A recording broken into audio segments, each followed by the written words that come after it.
Good afternoon, CaTyra. How are you? I'm doing well. How are you? I'm doing great. Thank you so much.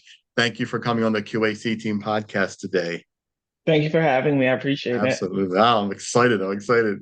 So Yeah. let's go ahead and get started and tell our audience who you are and what you do. Yes. Hello, everyone. My name is CaTyra Polland. I am the CEO and founder of Love for Words, which is an agency that focuses on editing and also copywriting. So I work with authors to help them edit their books to make sure that they shine and they're ready for the world to read, and just helping them, with wording, messaging, conveying their messages accurately and appropriately to their target market. I also work with businesses who might need help with web copy, proofreading reports or presentations, and other documents that are a part of their organization. So I'm really, a part of the literacy world. I'm an author myself. I do blogging. So I'm all about literacy. That's great. And it's such a niche market as well because it takes some eye to on detail because with what I do, editing is part of the reporting and Absolutely. it can really be tedious. Yes, it can. Yeah. I love every minute of it though. And it's necessary. Yeah. I can't say I love it. It's fun because it's fun Mhm. because you get to catch the things that people miss, and it's like, oh, I see this, I see that. Yeah. Yeah. Yeah. Yeah. So why did you decide to be a business owner? Tell us a little bit about that story. I'm sorry. Can you repeat that? Oh, I'm sorry, sure. Why did you decide to be a business owner? Tell us a little bit Oh, about okay. that. Yeah. Yes. So I've always been a very creative person. I started writing poetry in middle school, and I was always super excited about any projects that really allowed me to create from the ground up. I remember I took Spanish in middle school, and we had to create a menu in Spanish, and it was a great assignment for me because it was something I was able to prepare myself, and I presented it to my mom, and she was super excited for me because she said it looked like a real menu. So that was just an example of, things that I noticed when I was young that I really just loved being able to take control and design at my leisure and, having that autonomy and not so much bureaucracy or red tape. So I think that, well, I know it just continued to grow as I matured and became an adult. And I knew I wanted to be in a space where I could make decisions for myself and that I wouldn't be restricted. So I knew that entrepreneurship was the route for me. So when I got older, I started my first business in 2011, career prep, and I worked on resumes and cover letters, interviewing, things like that. And then I, left that one behind and I branched off. And in 2017, I launched Love for Words, which is what I've been operating in since Mhm. 2017. And just really enjoyed again the autonomy, being able to choose who I work with and choosing my target market and being authentic in the work that I do so that I'm best able to, help my clients. So I don't feel like I have to confine myself to a certain box or boxes. I can just operate in my genius. Right. Yeah. My next question, that's a great segue because my next question, is always, so why did you choose this industry, right? And it's interesting because you kind of gave us a little bit of, you know, like the foreshadowing of, why you chose this industry, but give us a little detail on why you chose this. What did you choose it? Did it choose you? Tell us a little bit about that. Yeah, I've always enjoyed writing. As I shared, I started writing poetry in middle school. I've written songs, lyrics, things like that. So I was always interested in the reading, writing area. I love going to the library. I'm actually at the library right now. So I knew that that I would be able to dive into that, throughout my life. So I published my first book in 2017. I had a great time doing that. I had a team to work with me, a publisher who's also a friend. She is also an author. So she was looking for an editor, and I did a sample edit for her. And she really liked my work, and she started referring me to her publishing clients. So I had a steady stream of clients coming in that way. So then I decided to launch my business so that I could, continue with the creativity, continue working in a literacy field, and encourage others to publish their stories. I usually work with people writing memoirs or biographies or autobiographies. So it's very personal work. I publish a book of poetry, so I know what it's like to share either traumatic experience or maybe uncomfortable experiences with the world. So I like to pull on that to encourage and again give recommendations to my clients who are doing what I've done before. So I just love being in that space to be able to help people tell their stories. Yeah, it's interesting because you know you get it's a process, right? So somebody writes a book or a memoir, and then they hand it to you, and you're like, okay, so you got to proofread it and read over it, and it's got to be Yeah. meticulous. And tell us a little about the process of what's it like to edit and look at these. Yes. So yeah, it can be tedious. It depends on the work though. So before I, onboard a client. We have a consultation call. Well, there's a consultation form. They'll include like a sample edit, tell me more about the backstory of why they're writing their book, their target market, turnaround dates, things like that. They'll attach a sample. I'll do a sample edit. So during that sample edit, I'm reading through it to see what stands out, positive and things that could be better. So I'm looking at, language. Does this language align with your target market that you've indicated on your consultation? Are you making references that are relevant to your target market? Are you including enough information for your readers or are you leaving them hanging? Is the information consistent? Do you have redundancies? Did you have a gender reveal in chapter 12 and then you have that, the same gender reveal 5 chapters later? Are you spelling the character's name the same throughout the book? Um, does maybe the gender of the pet change all of a sudden? Or a trait of your character, like their eye color or hair color, has changed without explanation? So looking for those types of inconsistencies or repetition throughout the work. And most importantly, keeping in mind the book is written for the reader. So, if I'm looking at this as an editor, yes, I'm here to, fix the grammar and things like that. But the end goal is to make sure that your book is resonating with your target market. So I'll be pointing out things that maybe um, will disengage your readers. So maybe you've spent some time talking about the outfit that your character is, wearing, and then the next chapter you talk about something that happened, 10 years ago. So what was the purpose of talking about their outfit? Is there a connection? Are you going to come back to that at a later point, you know, um, and really just making sure that what you're putting in there serves a purpose and that you're not just putting words on the page to say you have 2,000 words on the page or however many pages of words. It's Yeah, important to maximize the space that you have. And that's not always easy because sometimes, it's not always easy to write succinctly. That's why it usually takes a couple of rounds. But as the editor, I'm there to help you, get to the stage where it's straight to the point. It's not too wordy, but it's captivating and engages. One thing I've learned as a writer is the shorter pieces are the hardest ones to write because you only have so much space and you want to make every word count literally.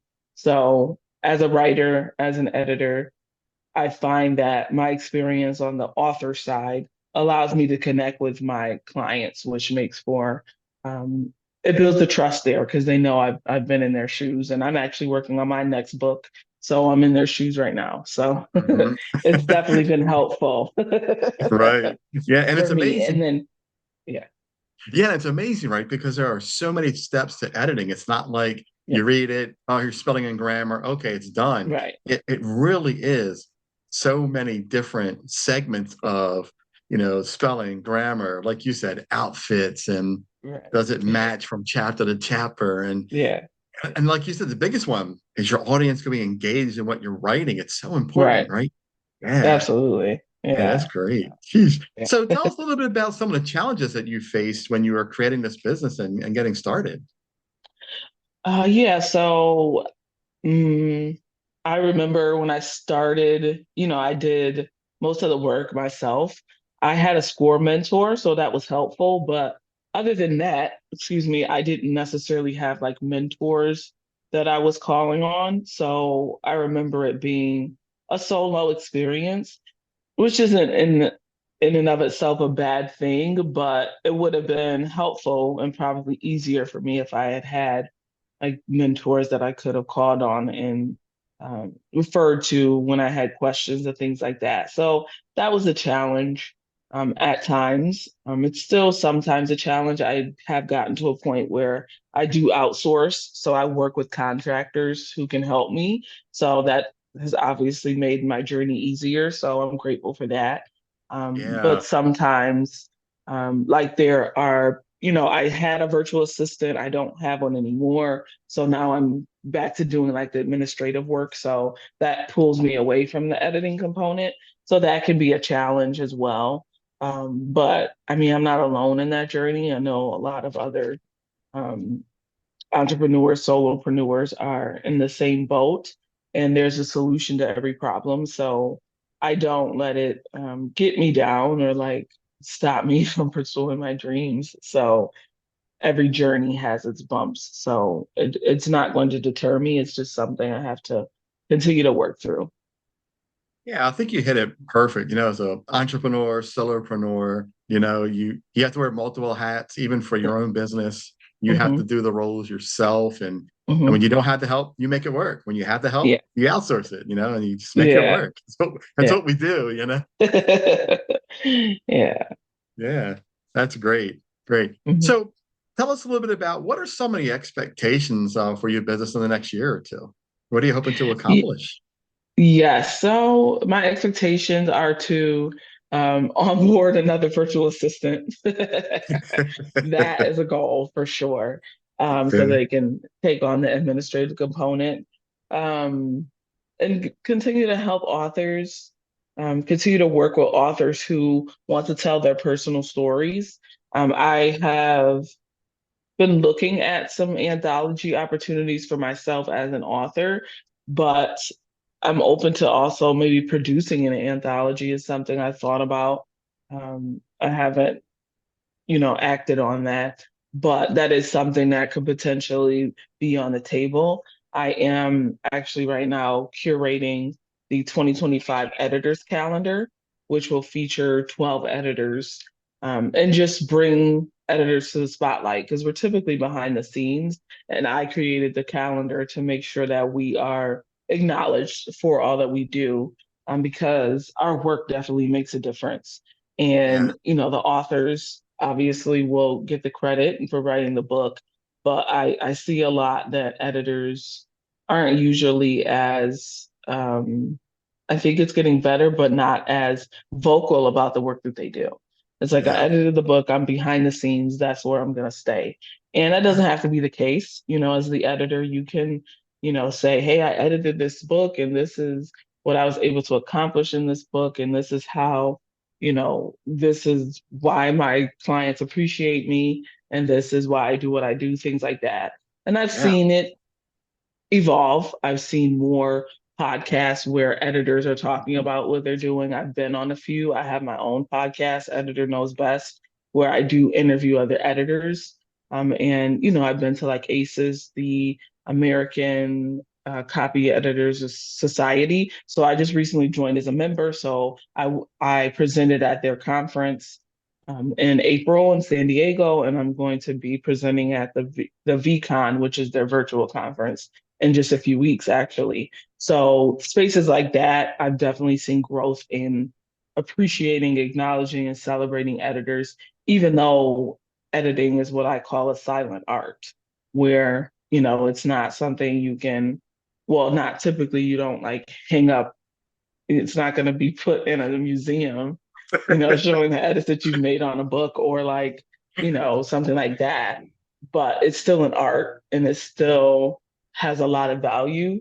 And I think it's important to amplify the voices of those silent artists out there, like publishers and editors and formatters and book cover designers and all the people who make the wheels go round but aren't necessarily at the forefront.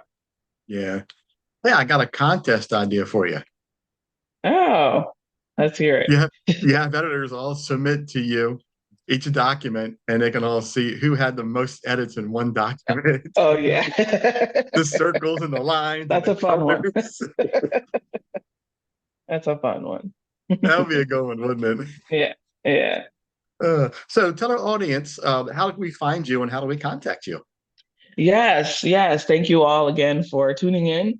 So you can visit my website. It's love, the number four words.com. There's a consultation form on there. You can also subscribe to my newsletter. I'm on LinkedIn, CaTyra Polland. I'm the only one, so I should be pretty easy to find. I'm also on Instagram. CaTyra Polland is my it's just CaTyra Polland, no space, no underscore, just my first and last name. So you can find me there. And I'm also on Facebook. I have a business page, Love for Words Editing. You can type in Love for Words Editing and it should pop up. So yes, you can find me all those places and let me know if you have any questions or you're interested in knowing about the process of working with me. Yeah, so exciting. Yes. So give us one of your crazy stories or the craziest edits that you've had. Yes. So I edited a novel that was almost 600 pages. It took me quite a while, but there were a lot of characters in the book. So I had to, have a style sheet and keep track of who those characters were. So it was a very interesting project to work on. It was, excuse me, fantasy, which I don't typically edit. I usually stick to nonfiction. And there were some words and there was a language that the author created. So that also brought another element because they weren't, words that we use. So I had to, have open communication with the author to say, hey, maybe you should have a glossary because your readers don't know this language that you've created, in your book. So that was a suggestion that I made. And then also suggesting that they have like a character glossary because there were probably maybe 30 or 40 characters. So combining that with the fantasy with fantasy, which isn't the genre I typically edit, in addition to the numerous characters and him creating a language, it made for a very rich experience. I definitely learned a lot about fantasy and what that entails, but it was a new experience for me, so some of it was a bit uncomfortable, but no journey is without discomfort. So it was a great experience, but it was also a tedious experience, required a lot of energy for me because it was a new territory for me. Right. And that's why people need to hire you Yeah. because you can pinpoint. And like you said, you offered the suggestion of a glossary. And I wouldn't have thought of that either. I think that's awesome. That's Yeah, a really yeah. good thing. That's why you do what you do. That's why you're a professional. Yeah, and the client was receptive to that. So that's always the best part of editing is when the clients recognize, the value of the editing and they appreciate, my recommendations and my expertise. So that's my favorite part of editing. Yeah, that's great. Absolutely. That's awesome. Thank you. Well, CaTyra, thank you for coming on to the podcast today and interviewing. It's You're been a welcome. great time. A good Yes, thank story. I you. really appreciate you sharing your knowledge with us. It's been fantastic. You're welcome. And thank you so much, Charles, for having me. I appreciate it. You're very welcome. Hope you enjoy the rest of your day. Okay. You too. Thank you. Take care. You too. Bye-bye. You've been listening to the Q.A.C. Team podcast with your host, Charles Luttrell. Connect with us on the web at QACteam.com, TikTok at Q.A.C. Team, Facebook and Instagram at QAC.team. Thanks for your support.